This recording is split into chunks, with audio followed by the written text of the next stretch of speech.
Got him one more time, and then that's number 5. Welcome to Red's Homestead!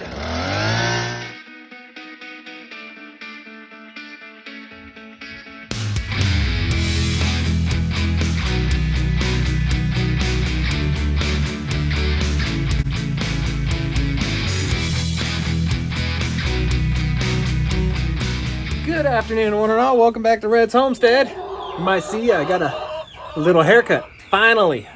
Just got to wait for a weekday and not do it during the week. What I want to do this afternoon is breed some rabbits. Specifically, Miss Jen here with Mr. Mars. So we know Mr. Mars is pretty well, is holding on to some good ammo. We'll say that. He, with just 2 fall-offs, well, we really thought maybe 1.5, but 2, we're going to say 2 fall-offs. 6 babies with Miss Abby here. So we're going to test it out on Miss Jen. Miss Jen has never had a litter. This will be her first time. We have kind of bred her.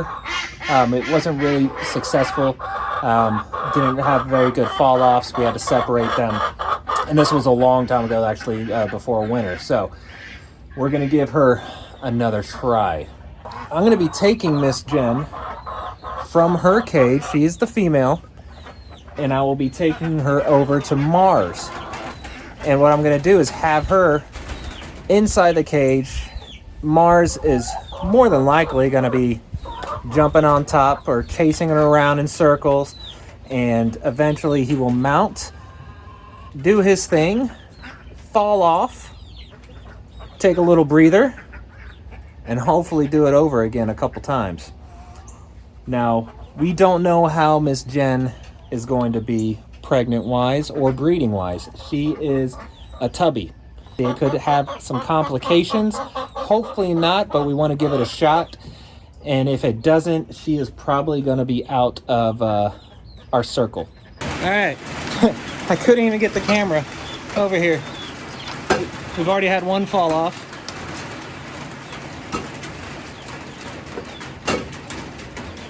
She was extremely submissive pretty much right after I got her in the cage. So that's exactly what I wanted to see. And so now he looks like he's ready to try one more time.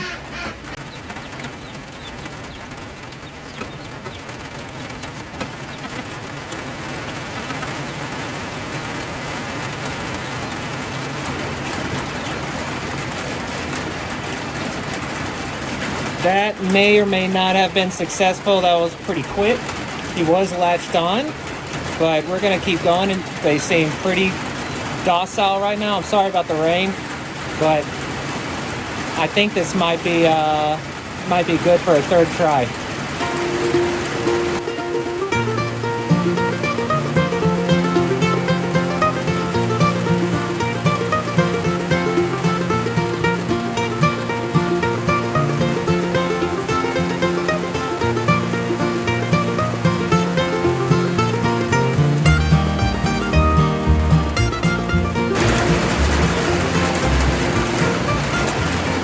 Alright, that definitely was a perfect 3rd fall off. You can see that she raised herself up for him as he was doing his business. He had a great latch on. I mean, no doubt, if there's anything wrong with this pregnancy, it's gonna be Jen, not Mars.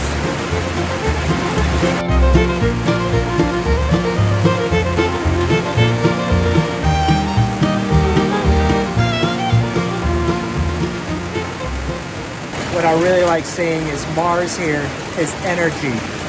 A lot of the time, especially on fat rabbits, they'll get so tired after 2-3 goes, they won't want to go again. But you can see him, he is still very active, very interested, wants to keep going, which just gives you a better opportunity of a successful mating. All right, that's number 4. I don't think we're gonna have another one. We might. He's still trying, so let's leave him in there maybe a little bit longer. But what we're hoping to see in 28 days, she's gonna start nesting. We're gonna put her nesting box in there. And what we're hoping is with this two breed right here, we're hoping to maybe get something. Well, we're really just hoping to see what we get, because when we did those two, Mars and Abby, we got an awesome assortment of kits that we are really happy with the colors, the temperament. I mean, they're still young, but they've just been really, really good. I mean, I think they're going to be a great sell. So we're going to see what the difference between this mixed silver fox. I'm going to say this is I want to say Mars is about a silver fox New Zealand mix, and Jess is a pure New Zealand. New Zealand's mostly bred for meat, just for the size. I was a little concerned with the actual size of Jess, that he would not be able to mount and breed, but it seems that it's been okay. Hey, wrong end, buddy. Look, she's raising, see, which is nice. She is raising for him. It's just positions aren't, it's not accessible at the moment. So maybe we'll give him a little bit longer, see if we can get one more. She's lazy. I think she's pretty much had enough. Oh, there we go. Got her one more time, and then that's number 5. So we're gonna go ahead and give Jess there a break. I think she's too lazy to fight him off and say that she's done, but I think she's about done. So we're gonna go ahead and get her and put her back in her cage. Well, with this wind,